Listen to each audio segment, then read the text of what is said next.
Cup Series drivers furious after NASCAR's decision. Kevin Harvick's been one of the harshest critics of NASCAR's new next-gen cars, especially after his car caught fire, knocking him out of last week's playoff race.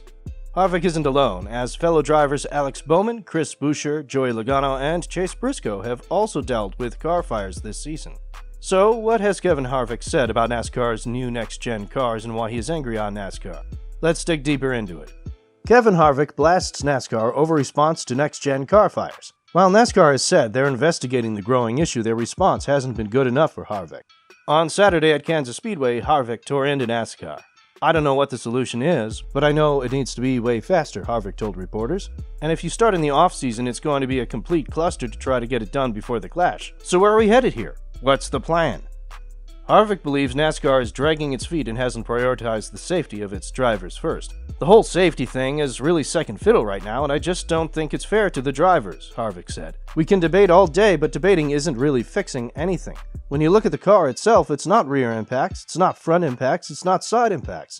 It's all impacts." Next-gen cars have come under fire since being unveiled in 2021 due to concerns about how they protected drivers during a crash. Kurt Busch has been out of action since suffering a severe concussion during a crash in July. NASCAR launched an investigation earlier this week, with Senior Vice President of Competition Scott Miller calling the fires unacceptable.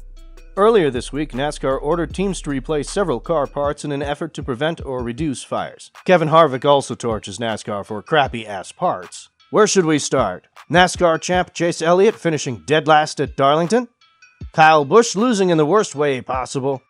Dawn Staley driving the pace car?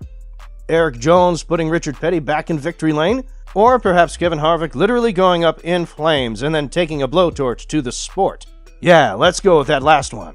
"We didn't touch a car, and here we are in the pits with a burned-up car, and we can't finish the race during the playoffs because of crappy-ass parts," he said moments after the number 4 Busch Light Ford looked like my grill 5 minutes after I dropped a tomahawk steak. What a disaster for no reason. Please, Kevin, don't hold back. Darlington, the Southern 500 to be exact, delivered once again Sunday night, going head-to-head with that beautiful LSU-FSU bout. You good, Brian? And giving us as much, if not more, drama.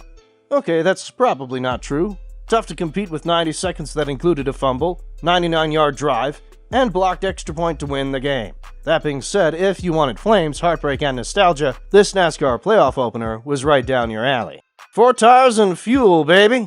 Your Labor Day edition of Monday Morning Pit Stop is ready for battle. Kevin Harvick accuses NASCAR of bad parts. Alright, we have to start with Kevin Harvick, right?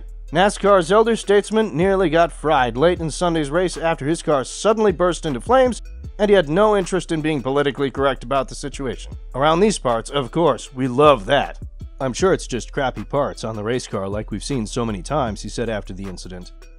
"I ran a couple laps, and then as the flames got bigger, it started burning stuff up. I just stopped because I couldn't see anymore because the flames were coming through the dash and I couldn't make myself sit in there and burn up." Can't argue with that.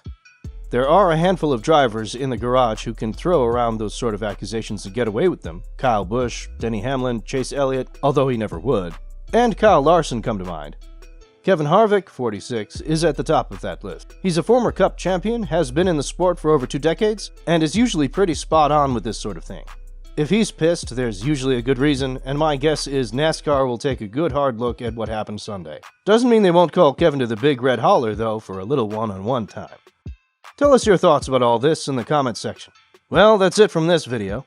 We hope you enjoyed this video. If you'd like to see more of our content, please subscribe to our channel. We're so glad to have you here with us today, and we look forward to seeing you again soon.